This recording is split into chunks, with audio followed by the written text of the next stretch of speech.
تو را گم می کنم هر روز و پیدا می کنم هر شب، بدین سان خوابها را با تو زیبا می کنم هر شب.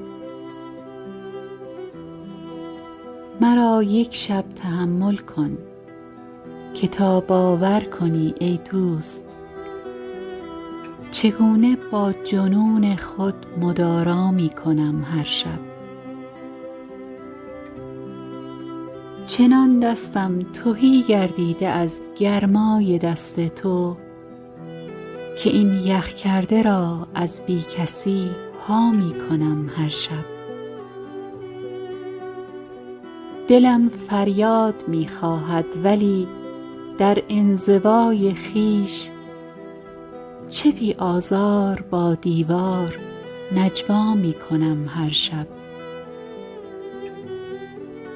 کجا دنبال مفهومی برای عشق می گردی که من این واژه را تا صبح معنا می کنم هر شب.